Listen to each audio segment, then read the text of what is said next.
All right, let's just dive right in. We all want to feel our best, right?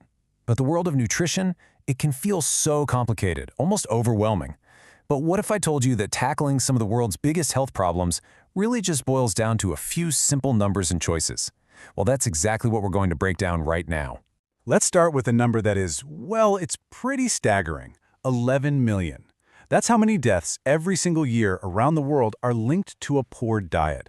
To put that in perspective, that's about 1 in every 5 deaths. So no, this isn't some small issue. It's one of the biggest health challenges we all face today. So what's driving this?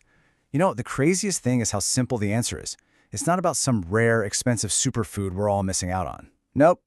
The biggest culprits behind things like heart disease and stroke, the world's top killers, are these 3 things. Way too much salt, not nearly enough whole grains, and not enough fruit. That's it.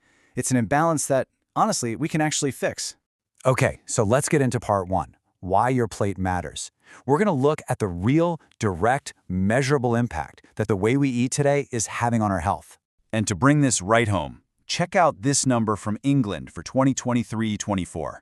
Almost 2/3 of adults, 64.5%, were either overweight or living with obesity. And look, this isn't about how we look, it's about a much, much higher risk for things like type 2 diabetes, heart disease, even some cancers. What we put on our plate is literally shaping our health. Okay, so that's the problem. But this explainer is all about the solutions. So let's move on to part 2, the healthy eating blueprint. This is where we build a clear, actually doable plan that's based on just a few key numbers. Before we even get to the numbers, let's just start with the right mindset, because this is so important. This is not about one perfect day of eating or never having a treat again. Not at all. It's about the overall pattern of what you eat, day in and day out. It's all about consistency, not perfection. Our first big target number is 30 grams. This is your daily goal for fiber. So why is this such a big deal? Well, getting enough fiber is one of the most powerful things you can do to lower your risk of heart disease, stroke, type 2 diabetes, and bowel cancer. It's an absolute nutritional powerhouse. But here's the thing. Most of us are falling way short. The goal is 30 grams, right? But the average person in the UK is only getting about 20. That's a 10-gram gap we need to fill, and don't worry, we're going to show you exactly how to do that in just a bit. Here's a number I bet you recognize. 5+. Yep, this is the classic, long-standing recommendation for how many portions of fruit and vegetables you should be aiming for every single day. It's simple, it's memorable, and it is incredibly effective. But here's the reality check. Even though we all know the rule, only about 17% of adults in the UK are actually hitting that target. Can you believe that? The average is closer to 3.5 portions. So again, we see this huge gap between what we know we should be doing and what we're actually doing. Okay, to finish off our blueprint, here are the other key numbers to have on your radar. For salt, we want to stay under 5 grams a day. That's less than a single teaspoon for the whole day.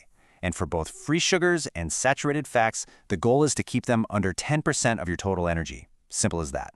Now, you might be sitting there thinking, okay, this all sounds pretty straightforward, so why is it so hard? Great question. Let's move to part 3 and look at the single biggest roadblock in our modern food world, the ultra-processed problem. So, what exactly are these ultra-processed foods, or UPFs? Now, this isn't just stuff like cheese or a can of tomatoes. No, we're talking about industrial creations with super long ingredient lists, usually packed with all the things we're trying to cut back on: salt, sugar, unhealthy fats, and really low in the fiber that we need so much more of. And the scale of this is just wow.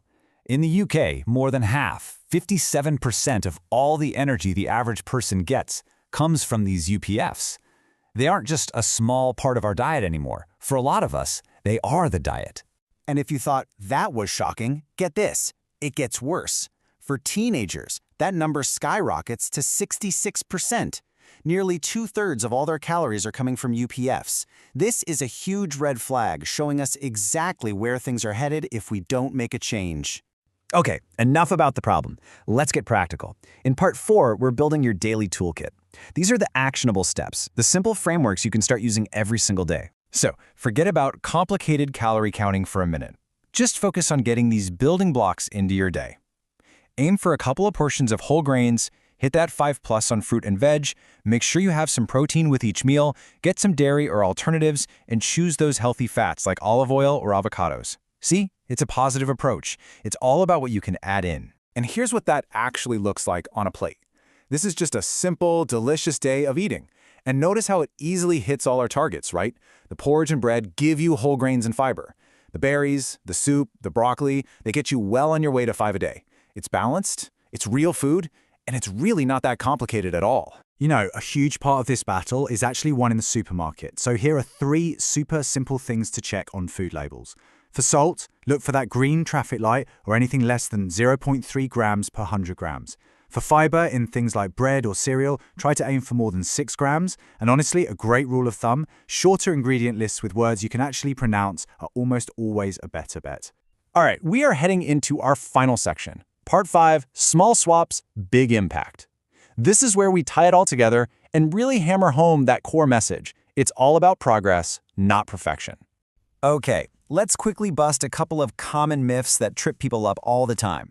First, thinking the salt shaker is the main enemy. It's not. Most of our salt comes hidden in processed foods like bread, sauces, and ready meals. And second, that juice is the same as fruit. Well, juice has vitamins, sure, but it's missing all that amazing fiber, and it just adds a bunch of free sugars. A whole piece of fruit is always the better choice. So if you remember anything at all from this explainer, please let it be these core numbers. This is the whole strategy. Aim for 30 grams of fiber and 5+ fruit and veg. Keep your salt under 5 grams, and just focus on crowding out those ultra-processed foods by adding more of the good stuff. That's the game plan. And that really brings us to the final and most important point. This isn't about some massive diet overhaul you'll start next week. Not at all. Healthy eating is just a series of small decisions you make in the moment. So, the question I want to leave you with is this. After everything we've talked about, what is the one small, simple swap you can make today?